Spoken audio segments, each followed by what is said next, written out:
This is Mount Everest. In 1924, two climbers named George Mallory and Sandy Irvine attempted to become the first men to reach its summit. They died on the climb, but it's unknown whether or not they reached the top of the world before dying, and that mystery has persisted for almost a century. On May 1924, George Mallory and Sandy Irvine began their final push to the summit of Mount Everest. After a series of false summits, poor weather and dwindling food supplies, the pair were in grave danger.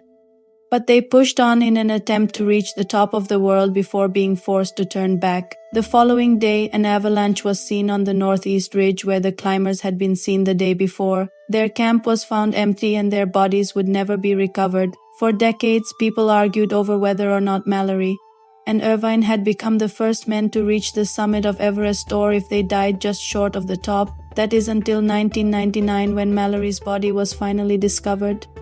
In today's episode, we are going to explore what really happened to these men on their fateful attempt to become the first men to reach the summit of Mount Everest. This is the story of Mallory and Irvine. Before we get into the story of Mallory and Irvine, first we need to talk about the British Mount Everest expeditions of the early 1900 seconds. As the 20th century dawned, the British became obsessed with conquering Mount Everest.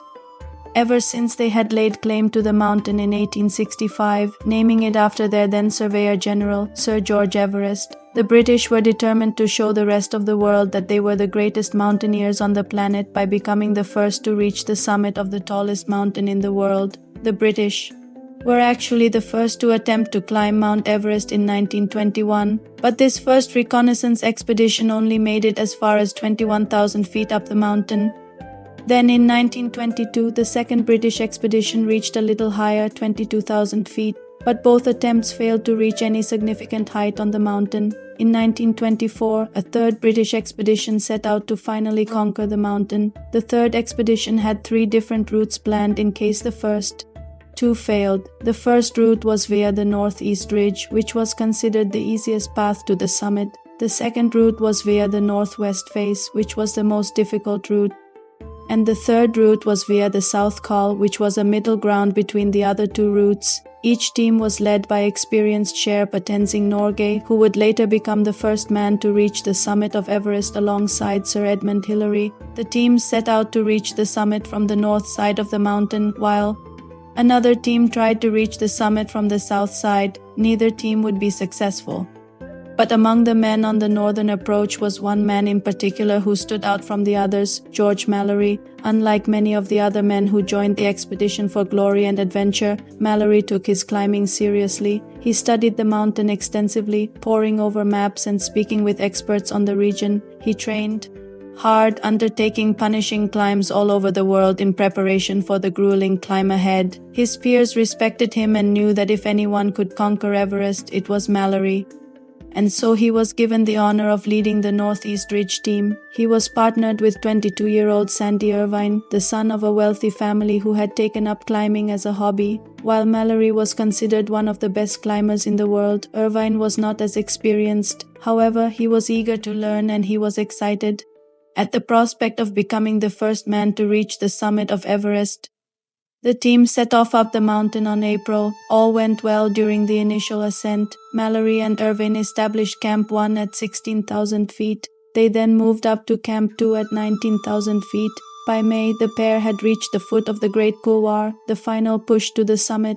It was here that things started to go wrong. They first encountered bad weather, which delayed their progress. They were forced to spend several days at around 23,000 feet waiting for a break in the clouds.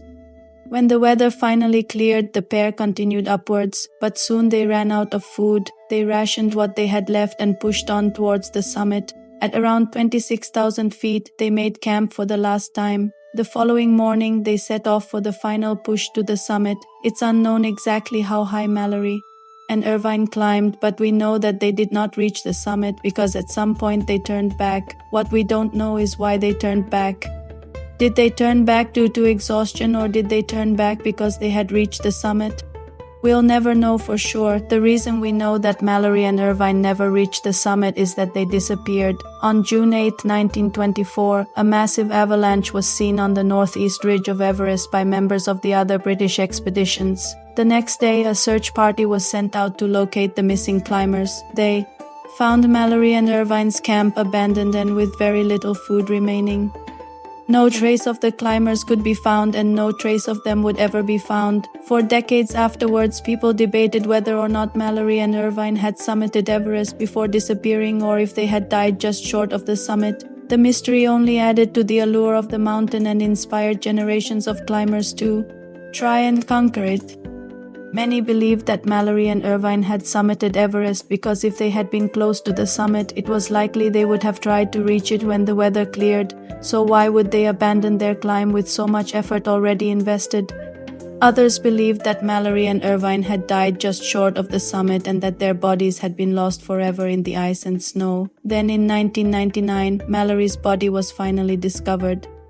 A joint American-Canadian expedition located his frozen corpse in a gully on the northeast ridge. Mallory's body was found just 137 feet away from the point at which the fatal avalanche had been seen. The discovery of Mallory's body solved the mystery of what had happened to him and Irvine, didn't it? Well, yes, it did solve the mystery, but it also raised even more questions. If Mallory's body was found so close to where the avalanche was seen, it supported the theory that the pair had been caught in the deadly slide. If they were caught in the avalanche, then it's unlikely that Irvine's body would still be up there. Why hasn't it been found yet?